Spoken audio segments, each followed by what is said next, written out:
गरुड़ पुराण अध्याय 2 या गरुड़ पुराण कथा अध्याय 2 में इंसान किस प्रकार से यम मार्ग की यात्रा करते हैं उसके बारे में विस्तार से बताया गया है। आइए जानते हैं गरुड़ पुराण अध्याय 2 बैतरणी नदी और आत्मा का यमलोक गमन के बारे में। गरुड़ जी कहते हैं कि हे भगवान, हमें यमलोक के बारे में बताएं। पापी लोग किस प्रकार से यम मार्ग के अंदर जाते हैं और यह मार्ग किस प्रकार से दुख प्रदान करता है, इसके बारे में विस्तार से बताएं। उसके बाद भगवान कहते हैं, हे गरुड़, यम मार्ग के बारे में सुनकर तुम कांप उठोगे, क्योंकि यह बहुत ही भयानक होता है। यम मार्ग में कोई भी पेड़ नहीं है जहाँ पर आत्मा आराम कर सके। अन्न भी वहाँ पर आपको कहीं नहीं मिलेगा, तो आपको भूखा प्यासा ही जाना पड़ेगा और जल का तो वहाँ पर नामो निशान ही नहीं मिलेगा। इसके अलावा बाहर वो सूर्य वहाँ पर तपते हैं, मतलब कि बहुत ही अधिक गर्मी पड़ती है वहाँ पर। इस यम मार्ग के अंदर पापी बहुत बार पीड़ित होता है। कभी ठंडी हवाएं उसको पीड़ित करती हैं तो कभी उसके पैरों में कांटे चुभते हैं। इसके अलावा रास्ते में सांप, कुत्ते और बाघ के द्वारा खाया जाता है और बहुत अधिक भयंकर पीड़ा होता है। पापी आत्मा को बिच्छू खाते हैं और रास्ते में कहीं कहीं पर आत्मा को आग लगाई जाती है। इस समय आत्मा बहुत अधिक दर्द महसूस करती है, लेकिन उसको बचाने वाला कोई भी नहीं होता है। उसके बाद पापी आत्मा असिपत्रवन नामक एक नर्क के अंदर पहुंचती है, जो 2000 योजन दूर बताया गया है। उसके बाद असिपत्र वन के बारे में वर्णन करते हुए लिखा गया है कि इसमें कौवों, उल्लुओं, बाघ और सर्प का आतंक मचा हुआ है। यहाँ पर भी जीव बहुत अधिक प्रताड़ित होता है। वह कभी पर्वत से गिरता है, कभी कीलों पर चलता है, तो कभी आग में जलता है, कुएं में गिरता है। वह घने अंधकार में गिरता है, कीचड़ में भी गिरता है और जोंकों से भरे कीचड़ में भी वह कई बार गिरकर बहुत अधिक पीड़ित होता है। इस जगह पर पापी आत्मा को तपी हुई बालू के ऊपर चलना पड़ता है, धधकते मार्ग और अंगारों पर चलना होता है। इसके अलावा कहीं कीचड़ बरसता है, कहीं रक्त बरसता है, कहीं गर्म जल बरसता है, कहीं गहरी खाई है, कहीं पर्वत की ऊंची चोटी है, तो कहीं पर कंदराओं में प्रवेश करना पड़ता है। मार्ग के अंदर कहीं पर शिलाएं हैं जिन पर चढ़ना बहुत ही मुश्किल है, तो कहीं पर मवाद और रक्त से भरे तालाब हैं। मार्गों के बीचों बीच बैतरणी नदी बहती है, जो बहुत ही खतरनाक है। यह 100 योजन चौड़ी है। इसके अंदर मवाद और रक्त बहता है। इसके किनारे हड्डियों से बने हुए हैं। देखने मात्र से ही प्राणी कांप जाता है। यह बहुत ही भयंकर नदी है और यह दुखपूर्वक पार करने वाली नदी बहुत सी दुर्गम है। इस नदी के अंदर भयंकर घड़ियाल रहते हैं। इनके अलावा कई अन्य भयंकर जीव भी इसके अंदर निवास करते हैं। आए हुए पापी को देखकर यह नदी खौलने लगती है। बैतरणी नदी के अंदर सुई के समान कीड़े रहते हैं। वज्र के समान चोंच वाले गिद्ध और कौवों से भरी है। यह पापी आत्मा को नोचते हैं। जब पापी आत्मा इसके अंदर गिरती है तो अपने परिजनों को पुकारते हैं और चीखते चिल्लाते हैं, लेकिन उसके बाद भी उनको बचाने वाला कोई नहीं आता है। बैतरणी नदी के अंदर रहने वाले जीव मांसाहारी होते हैं और आत्मा को खाते हैं, जिससे पापी जीव पूरी तरह से बिलबिलाता है। इस नदी की भयानकता को देखने के बाद बड़े बड़े प्राणी चेतना शून्य हो जाते हैं। इस नदी के अंदर जीव रक्त का पान करते हैं और यह नदी बहुत भयंकर गर्जना करने वाली होती है। बहुत से सर्पों और बिच्छू से व्याप्त इस नदी के अंदर गिरे जीव की रक्षा करने वाला कोई नहीं है। इस नदी में गिरने के बाद पानी क्षण भर ऊपर आता है तो क्षण भर पाताल में चला जाता है। इस तरह से यह नदी बहुत अधिक दुख देती है। इस प्रकार से पापी यह मार्ग पर रोते चिल्लाते चलते हैं। यह मार्ग बहुत अधिक पीड़ादायक होता है। कुछ पापियों को अंकुश से बांधकर खींचा जाता है, कुछ को पीठ में छेद करके खींचा जाता है, जबकि कुछ को नाक में छेद करके व कान में छेद करके खींचा जाता है। कुछ पापियों को कौवों की मदद से खींचे जाते हैं। पापी गर्दन और पैरों में जंजीरों से बंधे हुए और पीठ के ऊपर लोहे के भार को रखकर मार्ग में चलते हैं। यमदूतों के द्वारा मुकद्दरों से पीटे जाते हैं, जिससे खून निकलता है और उस खून को चूसते हुए मार्ग पर यह चलते हैं।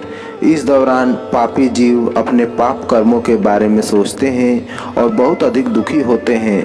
यम मार्ग पर चलते हुए मंदबुद्धि प्राणी अपने पुत्र और पौत्रों को पुकारता है और विलाप करता हुआ चलता है। उसके बाद वह सोचता है कि मनुष्य जीवन पुण्य करने के लिए प्राप्त होता है। उसके बाद भी मैंने पुण्य नहीं किया, देवताओं की पूजा नहीं की, धर्माचरण नहीं किया, दान नहीं किया, तीर्थ यात्रा नहीं की, अब तो अपने गलत कर्मों का फल भोगना ही पड़ेगा। तुमने ब्राह्मणों की पूजा नहीं की, देव नदी गंगा का सहारा नहीं लिया, सत्पुरुषों की सेवा नहीं की, दूसरों का उपकार नहीं किया। हे जीव, अब तुमने जो किया है उसका फल भोगो। तुमने जल विहीन क्षेत्र में तालाब नहीं बनाए, ब्राह्मणों की आजीविका के लिए कोई प्रयास नहीं किया, तुमने दान नहीं किया, गौओं के भरण पोषण की व्यवस्था नहीं की, पुराणों को नहीं सुना, विद्वानों की पूजा नहीं की, शास्त्रों को प्रमाण नहीं माना, अब अपने बुरे कर्मों का फल भोगो। नारी जीवात्मा भी पश्चाताप करती हुई कहती है कि मैंने पति की आज्ञा का पालन नहीं किया, पति व्रत धर्म का पालन नहीं किया, गुरुजनों का सम्मान नहीं किया, पति की सेवा नहीं की, पति की मौत के बाद वैधव्य प्राप्त करके त्यागमय जीवन व्यतीत नहीं किया, उपवासों और चंद्रायण व्रतों के नियमों का पालन करके शरीर को नहीं सुखाया, दुष्कर्मों और बहुत प्रकार के दुख को प्राप्त करने के लिए नारी शरीर पाया था। इस प्रकार से विलाप करते हुए वह अपने नारी शरीर के बारे में कहती है और 17 दिन वायु वेग से चलने के बाद 18वें दिन वह प्रेत सौम्यपुर के अंदर आता है। यहाँ पर पुष्प भ्रदा नदी और अत्यंत अच्छा दिखने वाला एक वट वृक्ष भी है। यहाँ पर स्त्री प्रेत को आराम करवाया जाता है। प्रेत अपने पुत्र और पौत्रों के द्वारा दिए गए सुख का स्मरण करने के बाद बहुत अधिक दुखी हो जाता है। तो उसके बाद यमदूत उसे कहते हैं, कहाँ है पौत्र, कहाँ है धन, कहाँ है आपके प्रियजन। हे मूढ़, अपने कर्मों का फल भोगता रह और इसी मार्ग पर चलता रहे। उसके बाद जीव को यमदूत कहते हैं कि हे जीव, क्या तुमको पता नहीं था कि तुझे एक ना एक दिन इसी मार्ग पर चलना होगा? क्या तुमने ब्राह्मणों के मुख से नहीं सुना था? सुनने के बाद भी तुमने कुछ अच्छा नहीं किया। अब अपने कर्मों का फल भोगता चल। और उसके बाद जीव को मुकद्दरों से पीटा जाता है। उसके बाद जीव पुत्रों के द्वारा दिए गए मासिक पिंड को खाता है और फिर जीव सौरीपुर पहुंचता है। यहाँ के जड़म नामक एक राजा को देखकर जीव बहुत अधिक भयभीत हो जाता है और यहाँ से भागने की कोशिश करता है। अपने स्वजनों के द्वारा दिए गए अन्न जल को खाकर जीव इस पुर को पार करता है। उसके बाद जीव प्रेत नगेंद्र भवन की ओर आता है। यहाँ पर वनों को देखकर बहुत अधिक दुखी हो जाता है और दया रहित यमदूतों के आगे बार बार रोता है। यहाँ पर जीव पिंड, जल और वस्त्र का उपभोग करता है और यमदूतों के द्वारा आगे खींचा जाता है। तीसरे मास को पापी जीव गंधर्व नगर को प्राप्त होता है। वहाँ पर पिंड खाकर आगे चलता है। चौथे मास वह शैलागमपुर में आता है और वहाँ पर उसके ऊपर पत्थरों की वर्षा होती है। उसके बाद वह 5वें मास प्रेत कोयमपुर नामक स्थान पर पहुँचता है। कोयमपुर के अंदर वह प्रेत बंधुओं के द्वारा दिए गए 5वें पिंडों को खाकर क्रूपुरकी की ओर चलता है।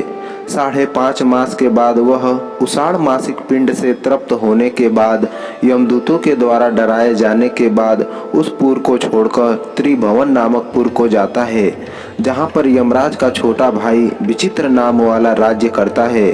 उस विशाल शरीर वाले अजीब राजा को देखकर जीव बहुत अधिक भयभीत हो जाता है और डरकर भागता है। उसके बाद धीवर मतलब नाविक आकर उस जीव को कहते हैं कि यदि तुम्हारा कोई अच्छा पुण्य किया है तो तुम नाव में बैठकर नदी पार कर सकते हो।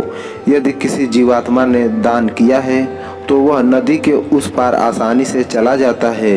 यदि प्रेत ने अपने जीवन काल के अंदर गौदान किया है तो नाव अपने आप उसके पास आ जाती है और फिर वह उसके अंदर बैठकर आसानी से नदी पार कर सकता है।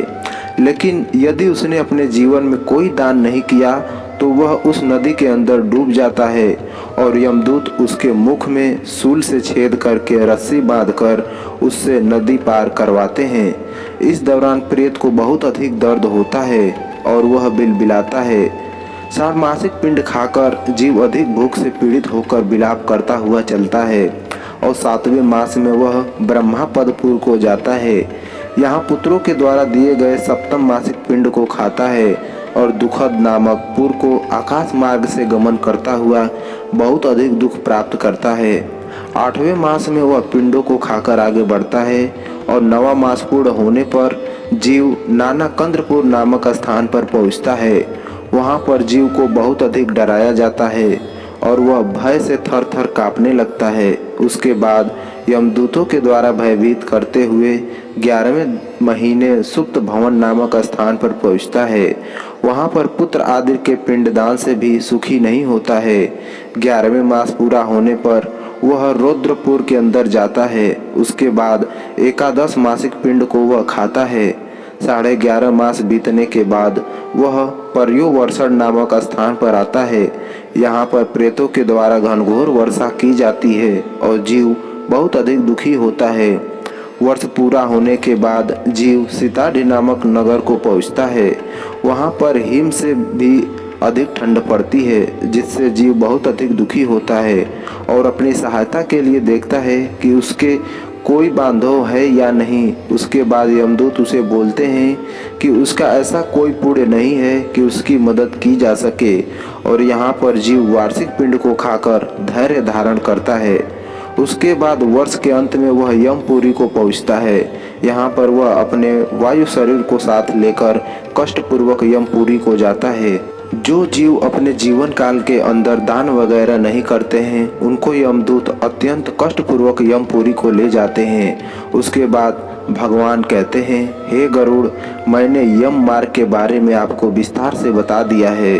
अब और आप क्या जानना चाहते हो, पूछो। तो दोस्तों, यहीं पर गरुड़ पुराण का दूसरा अध्याय समाप्त होता है। तो कैसा लगा वीडियो कमेंट बॉक्स में ज़रूर बताएं और गरुड़ पुराण के सभी अध्याय को सुनने के लिए चैनल को सब्सक्राइब जरूर करें और कमेंट बॉक्स में जय गरुड़ देव अवश्य लिखें।